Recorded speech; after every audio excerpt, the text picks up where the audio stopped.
Friends, welcome back to positive vibes. मैं रचना मालपानी आपका स्वागत करती हूँ। तो चलिए सुनते हैं आज की कहानी। एक बार एक मेंढकों का झुंड जंगल में से गुजर रहा था। तभी अचानक दो मेंढक एक गड्ढे में गिर जाते हैं। जैसे ही वो गिरते हैं वो घबरा जाते हैं और सोचने लगते हैं कि अब इस गड्ढे से बाहर कैसा निकला जाए। तभी बाकी के मेंढक गड्ढे के आसपास इकट्ठा हो जाते हैं। दोनों मेंढक छलांग लगाकर बाहर निकलने की कोशिश शुरू कर देते हैं। तभी ऊपर के जो मेंढक रहते हैं वो उन्हें चिल्ला चिल्ला कर कहने लगते हैं कि छलांग मत लगाओ, छलांग लगाकर तुम गड्ढे से बाहर नहीं निकल सकते हो। लेकिन फिर भी अंदर के मेंढक अपनी कोशिश जारी रखते हैं और दूसरा एक मेंढक तो लगातार कोशिश करता रहता है, लेकिन दूसरा मेंढक ऊपर के मेंढकों की बात सुनकर थोड़ा निराश हो जाता है और वो गड्ढे में बैठ जाता है। वह सोचता है कि ये सही बात कह रहे हैं क्योंकि इस गड्ढे से निकलना मुमकिन नहीं है।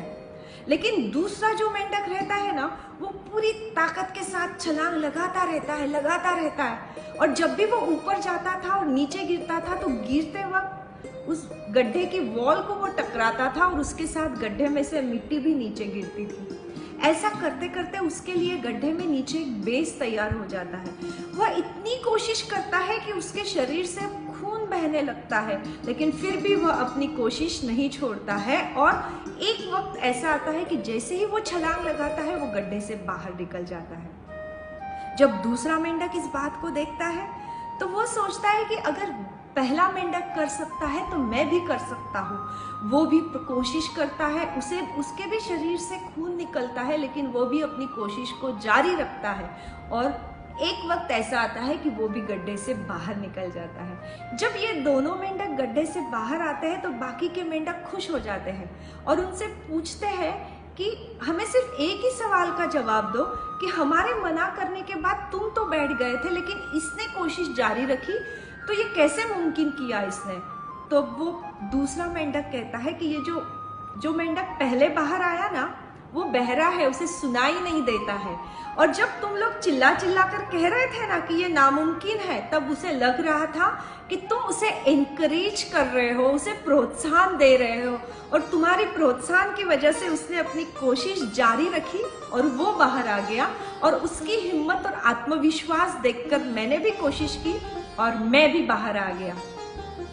तो इस बात से, इस कहानी से हमें ये सीख मिलती है कि जीवन में हमें अपने आप पर विश्वास रखकर हमेशा प्रयत्नों की पराकाष्ठा करनी चाहिए और जो भी हमारे आसपास लोग हैं, हमारे बच्चे हैं, जो हमारी ऑर्गेनाइजेशन है उसमें लोग हैं, उन्हें हमेशा प्रोत्साहन देते रहना चाहिए। हमें शब्दों का प्रयोग ऐसे करना चाहिए जिससे सामने वाले का मनोबल बढ़े और वह जीवन में आगे जाए। इसका सबसे अच्छा उदाहरण है थॉमस एल्वा एडिसन। एडिसन जब स्कूल में पढ़ते थे तब उनके टीचर उन्हें एक लेटर देते हैं और कहते हैं कि अपनी माँ को ये लेटर दे दो।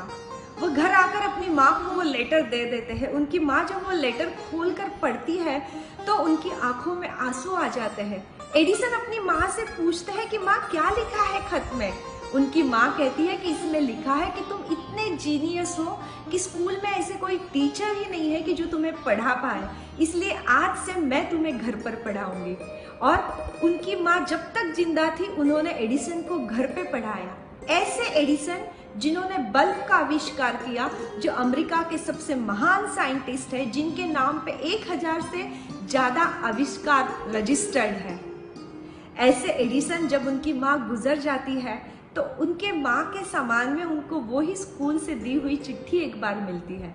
उसे वो खोलकर पढ़ते हैं तो उसमें लिखा हुआ था कि तुम्हारे बच्चे की दिमागी हालत ठीक न होने की वजह से हम उसे स्कूल में नहीं रख पाएंगे, इसलिए अच्छा है कि तुम उन्हें घर पर ही पढ़ाओ। एडिसन की माँ ने एडिसन पे विश्वास रखा, उन्हें एनकरेजमेंट दिया पूरे जीवन भर और एडिसन ने भी प्रयत्नों की पराकाष्ठा की। जब उन्होंने बल्ब का आविष्कार किया ना तो 1000 से ज्यादा बार उन्होंने कोशिश की और तब जाके बल्ब इन्वेंट हुआ। तो अपने बच्चों पे, अपने कलीग्स पे, अपने साथ काम करने वाले लोगों पे विश्वास रखकर अगर हम उन्हें एनकरेजमेंट देते हैं तो लोग जीवन में बहुत आगे जा सकते हैं। इसलिए हमें शब्दों का चयन ऐसे ही करना चाहिए जिससे लोगों को प्रोत्साहन मिले और वो जीवन में आगे बढ़े। तो अपने आप पे विश्वास रखिए और हमेशा लोगों को प्रोत्साहन देते रहिए। आशा करती हूँ आज की ये कहानी आपको पसंद आई होगी। आपसे फिर मुलाकात होगी कल एक नई कहानी के साथ। जय हिंद।